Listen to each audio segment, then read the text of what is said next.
The bank offers us many services. And like Mr. Frank Adams, most of us use the bank.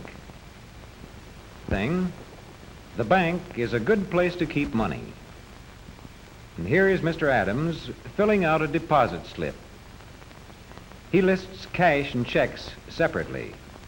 The total, $62.53, is the amount he is going to deposit in his savings account.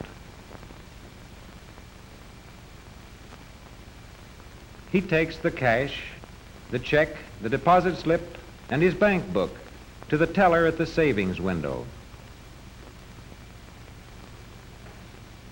The teller places the bank book in an adding recording machine. Into the bank book, she punches the amount of his deposit and the new balance, which is the total amount that Mr. Adams now has in his savings account. There's the amount of the deposit, $62.53. The pages of the bank book show the record of Mr. Adams' savings account. 8 years ago, one March, he made his first deposit of $50. As he made regular deposits from his earnings, his balance grew. But his balance actually became greater than the sum of all his deposits. For at the end of each 6 months interest period, the bank added interest to his balance, which therefore kept on growing.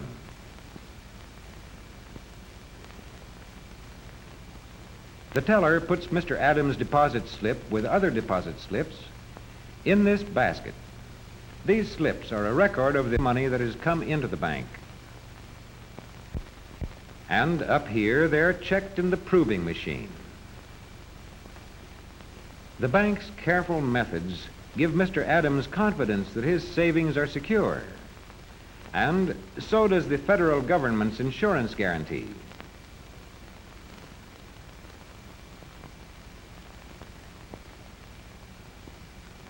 Some of the money of the depositors is kept behind the great door of this vault.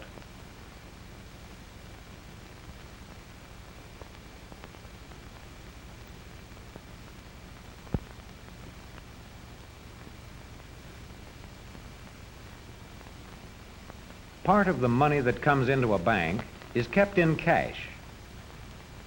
But the rest of it must be put to work to earn a profit for the bank. And so, the bank invests much of its money.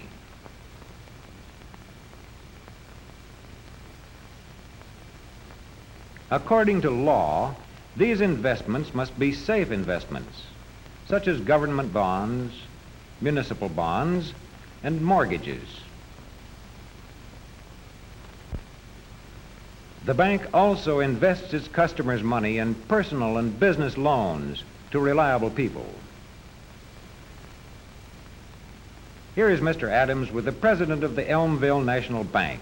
They're discussing a loan. You've saved over $4,000. That's right, Mr. Smith. I've saved 80% of the capital I'll need to start my hardware business. I see. And now you would like to borrow an additional $1,000 from us. That's right. In your letter here, you explain why you feel this town needs another hardware store. Tell me, Mr. Adams, how much experience have you had in the hardware business? I worked as a salesman for 3 years with the Lewis Wholesale Hardware in Johnstown. And I have managed the appliance department in the King Hardware Store here in Elmville for the past 8 years. That should certainly be enough. And you've been promised a location on Washington Street. Yes, I have, Mr. Smith. Good place for a hardware store. Well, I think we can make you this loan. Oh, that's fine. Will the bank need security? No, I don't think so. As you say, you're putting up 80% of the capital from your own savings.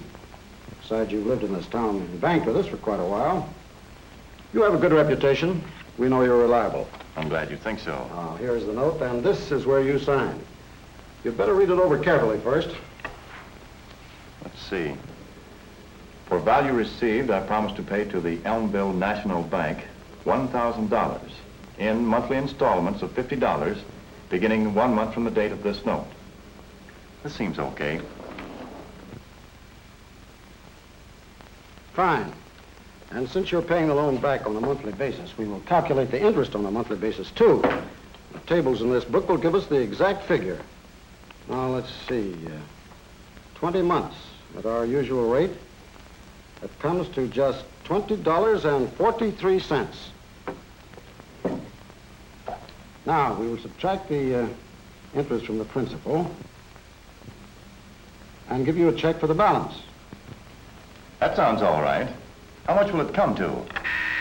It comes to exactly $979.57.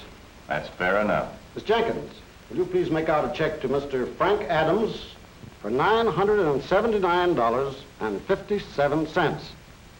Right away, Mr. Smith. Thanks. Now, how about opening a checking account for your new business? Yes.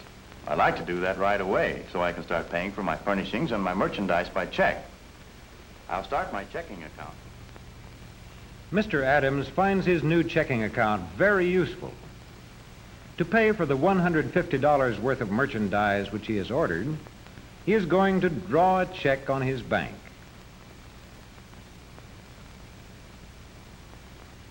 Here is the stub of his check. To the balance brought forward, he has added his most recent deposit. From the total, he subtracts the amount of his present check, $150. He keeps a complete record of his checking account on his stubs. The check itself is drawn on the Elmville National Bank.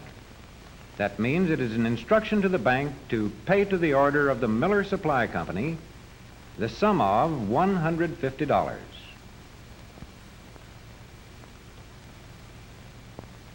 Mr. Adams writes the amount in words so there can be no mistake.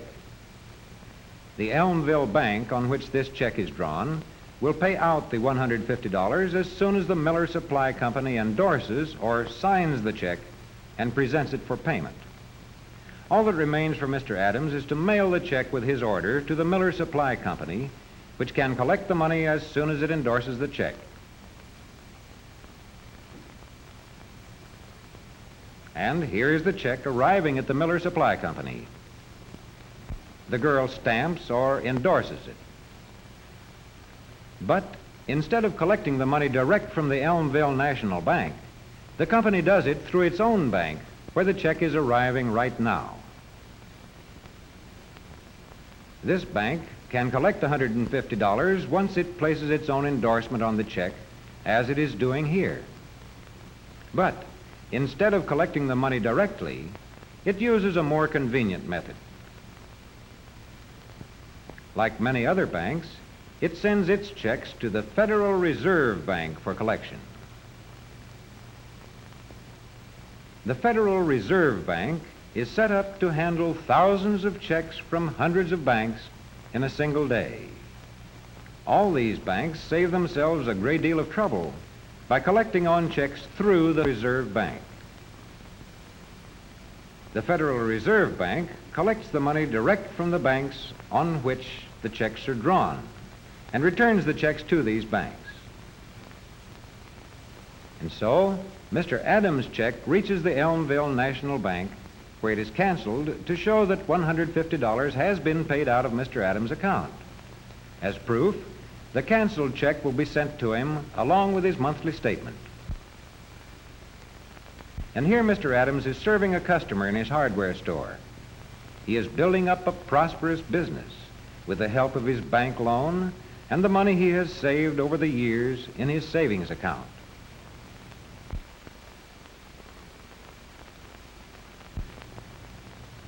And there is the lady's change. But speaking of change, the store is beginning to run short of it. Yes, there is just time to change his coat and get to the bank before closing time. Mr. Adams finds his local bank very convenient. Not only because it can always give him all the small needs, but also because of its other services, such as his savings account, the loan which it gave him, and the checking account which makes it possible for him to pay for his orders by check. At the teller's window, he is getting his small change, conveniently wrapped in paper and labeled nickels, dimes, quarters, and $50. Mr. Adams is a good customer of the bank. In return, the bank provides many services for him and for everyone who uses the bank.